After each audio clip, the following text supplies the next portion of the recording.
Peoples Party of India Democratic ने बालाघाट सिवनी संसदीय क्षेत्र से प्रत्याशी लोकसभा घोषित कर दिया गया है। वहीं बालाघाट सिवनी लोकसभा संसदीय क्षेत्र से People's Party of India Democratic D L Maneshwar को अपना उम्मीदवार बनाया है। जानकारी प्रेस वार्ता के दौरान दी गई। वहीं आगामी 2024 में बालाघाट सिवनी लोकसभा संसदीय क्षेत्र पार्टी ने मुझ जैसे कार्यकर्ता पर विश्वास जताया है। आगे मानेश्वर ने कहा कि इस देश दबे कुचले शोषित पीड़ित बहुजन समाज को जागृत कर इस देश का हुक्मरान बनाना है पार्टी का मुख्य उद्देश्य तथा यहाँ पार्टी बहुजन समाज में जन्मे संतों महापुरुषों की विचारधारा से शासन सत्ता तक पहुंचाना था। पीपल्स पार्टी ऑफ इंडिया के जिला अध्यक्ष अमर सिंह ने जानकारी में कहा कि जनता से एक नोट एक वोट प्रत्याशी के पक्ष देने की अपील की गई। साथ ही बीएल पंच राष्ट्रीय संगठक सचिव मूल निवासी संघ दिल्ली दिलीप कुमार श्याम कुंवर, जिला महासचिव मूल निवासी संघ बालाघाट आदि कई पार्टी कार्यकर्ता मौजूद रहे। अब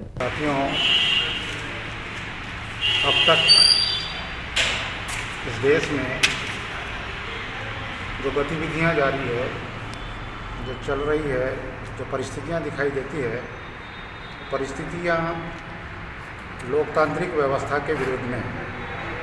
भारतीय संविधान को दरकिनार कर समस्त राजनीतिक पार्टियां मूल निवासी बहुजन समाज की उपेक्षा करते हुए केवल सत्ताधारियों के लिए ही कार्यरत है और जो कुछ भी वो कर रही है केवल उनका लाभ और उनका हित को ध्यान में रख करके काम कर रही है।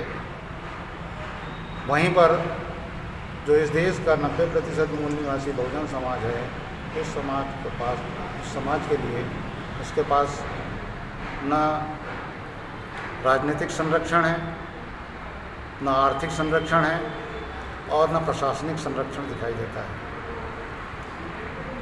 प्रतिनिधित्व देने की तो बात दूर, वो दूर दूर तक इस मूल निवासी बहुजन समाज की उपेक्षा कर रही है। इस बात को ध्यान में रखकर Peoples Party of India Democratic जो एक राष्ट्रीय स्तर की पार्टी है, यह पार्टी देश में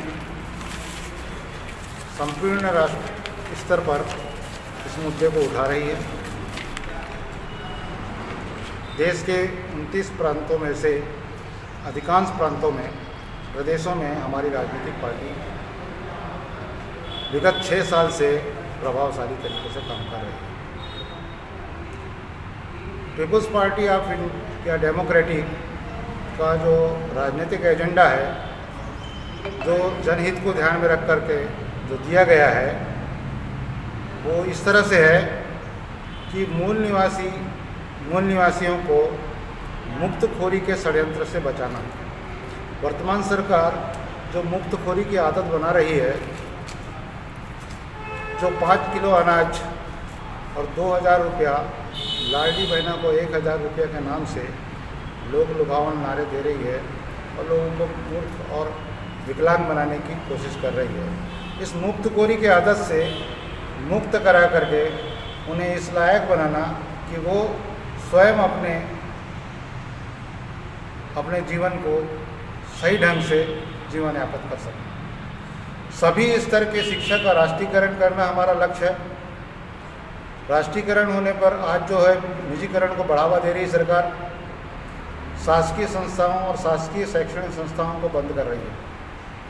उन राष्ट्रीय स्तर पर हम शिक्षा का राष्ट्रीयकरण करना चाहते हैं ताकि गरीब का बच्चा और अमीर का बच्चा, मजदूर का बेटा और नेता का बेटा, डॉक्टर का बेटा और इंजीनियर का बेटा, सारे लोग एक साथ एक ही शिक्षण संस्थान में अपना अध्ययन कर सकें। इससे जब देश के मंत्री का बेटा और गरीब का बेटा एक साथ पढ़ेगा तो शिक्षा के स्तर में गुणोत्तर सुधार होगा, ऐसे हमारी पार्टी का मानना है।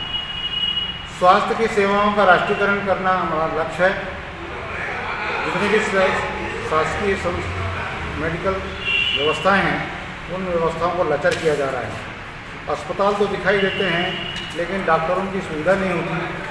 पेशेंट से जिस तरह से व्यवहार हो रहा है वो कीड़े मकोड़ों की तरह से व्यवहार होता है। जो गरीब गांव से जो मजदूर किसान इलाज कराने आते हैं उनकी किस हालत में हो, किस तरह से उनकी हालत होती है, या किसी से छिपा नहीं है। इसलिए स्वास्थ्य सेवाओं का राष्ट्रीयकरण करना भी बहुत ज़रूरी है। इसी तरह से किसानों के साथ में भी कई प्रकार के अन्याय हो रहे हैं। किसान आत्महत्या कर रहे हैं। दिल्ली में पंजाब के किसान अपना धरना प्रदर्शन कर रहे हैं, उन पर भी बैरिकेड लगाए जा रहे हैं, उन पर अश्रु गैस छोड़े जा रहे हैं। किसानों के हित की बात कहती है सरकार, लेकिन किसानों के हित में कोई काम नहीं कर रही है। यदि हमारी पार्टी सत्ता में आती है तो इसे हम उद्योग का दर्जा देंगे और कर्ज मुक्त किसान बनाएंगे। हर परिवार को की रोजगार की ज़रूरत है और सरकार रोजगार नहीं देने के पक्ष में। आज रोजगार के अवसर हमारे बच्चों के साथ से समाप्त किए जा रहे हैं। साथियों, इस देश में देश चल रहा है, देश की व्यवस्था चल रही है और भारतीय संविधान के अनुसार चल रही है, और उस संविधान को दरकिनार करके जो राष्ट्रीय स्तर सत्ताधारी लोग अपनी मनमानी कर रहे हैं। जो सुविधाएं संविधान हमको देती है, संवैधानिक व्यवस्था तो हमको सुविधाएं देती है, लेकिन सरकार वो सुविधा मुहैया कराने के विरोध में रहती है। भ्रष्टाचार आज नासूर बन करके लोगों के बीच में है, उसे हम जड़ मूल से समाप्त करेंगे और महंगाई पर नियंत्रण करने का प्रयास करेंगे। हमारी योजना ये है कि मजदूरों को न्यूनतम 500 रुपये की मजदूरी मिलना चाहिए। किसी भी हालत में, किसी भी रूप में वो 500 रुपये से कम की मजदूरी से नहीं मिलना चाहिए। मेरा नाम अमर सिंह मस्कोले है। PPL party of India Democratic का मैं जिलाध्यक्ष होने के नाते जय भारत, जय संविधान, जय मूल निवासी। आज का जो चुनावी जो दौर है, जो पार्टी का एजेंडा है, पार्टी का एजेंडा है कि हमारी जो मूल निवासी भाई लोगों से अपील है कि 1 रुपये दे और अपना परिवार सहित 1 वोट दे, ताकि ये आपके संवैधानिक अधिकारों के लिए मैदान में आइए। ये आपको जो आज तक कोई चीज़ नहीं दी गई थी, हर परिवार में 1 को नौकरी दी जाएगी, ये संविधान का उद्देश्य है।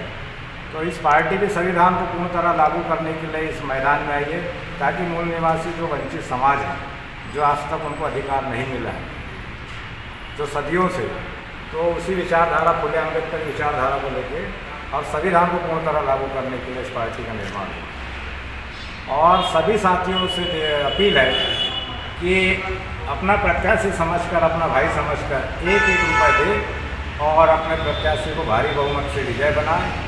यही आशा उम्मीद के साथ 15 एजेंडा पे जो हमारी पार्टी मैदान में आई है, वो है जाति जनगणना ओबीसी की अनिवार्य करना है और पुरानी पेंशन को लागू करना है और परिवार के वृद्धाश्रम को 3000 रुपये हम हर परिवार को देंगे। जो